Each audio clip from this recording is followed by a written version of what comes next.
Okay, why Ruben Amorim's Man United survived Chelsea, but this win is dangerous.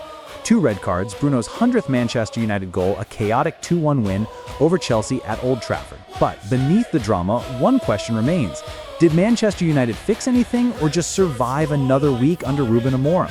In this video, we'll break down the goals, the tactics, the stats you won't see on TV, and the uncomfortable truth about Amorim's system. Let's get into it.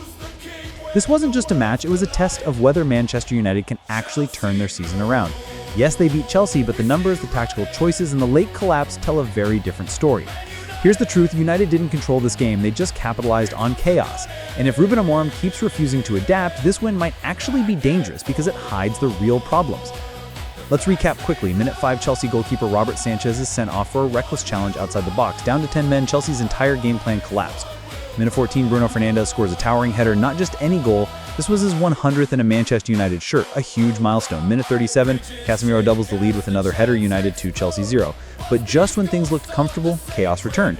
First half stoppage time, Casemiro gets his second yellow card, United down to 10 men as well. And in the 80th minute, Trevoh Chalobah pulls one back for Chelsea. Suddenly, Old Trafford is nervous. Final whistle. Manchester United 2, Chelsea 1. A win on paper, but a game that exposed plenty of issues.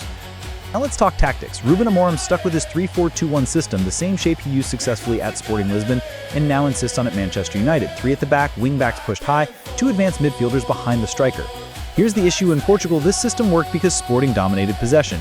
In the Premier League, United often surrender the ball. Against Chelsea, even 10-man Chelsea, they had just 41% possession. Amorim's idea is clear, let the opponent have the ball, stay compact, and hit them with quick transitions. But when you give Chelsea, even 10-man Chelsea, almost 60% possession, you invite danger. Stat overlay 41% possession Man United versus 59% Chelsea. So how did United win with less possession? The answer is quality over quantity. Look at the shot data. United 11 shots, 4 on target. Chelsea 5 shots, only 1 on target.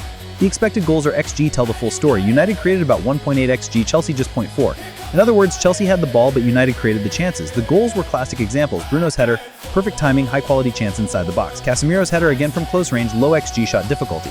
Meanwhile, Chelsea struggled to turn possession into anything meaningful.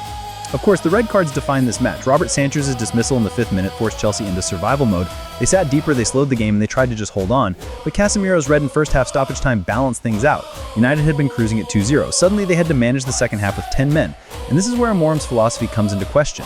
Even against 10-man Chelsea, his system didn't allow United to dominate possession. Instead, they dropped back, absorbed pressure, and nearly stopped them. That stubbornness is becoming the story. Yes, the 3-4-2-1 can work, but when you're conceding possession, relying on headers, and struggling to control midfield, fans start asking, is this system actually suited to the Premier League? Look at Chelsea's goal. Chalobah's header came because United couldn't clear properly, and the midfield couldn't recycle possession. It's not just about this game. It's about a bigger trend. Amorim's United often play in moments, not in flows. That's a problem. And make no mistake, the pressure is real. Sir Jim Ratcliffe was spotted at Old Trafford during the board meeting earlier this week. Publicly, the message is support for Amorim. Privately, the question is simple. Is this style sustainable? A win like this buys time, it silences critics for a week, but anyone who watched the match knows the issues are still there. So where does United go from here? If Amorim sticks with this system, the next few fixtures will be critical. United need to prove they can control games, not just survive them. Metrics to watch, XG per match, are they still creating chance? Won't always get an early red card gift. And if Amorim refuses to adapt, this story might end the same way many others at Old Trafford have. So yes, Manchester United beat Chelsea, but this wasn't control, it was chaos. They didn't dominate, they survived. And if you ask me, that's dangerous because it tricks fans into thinking the problems are solved. What do you think? Is this one the start of a turnaround or just another illusion? Let me know in the comments. If you enjoyed this breakdown, drop a like, hit subscribe, and I'll be back with the next tactical analysis very soon.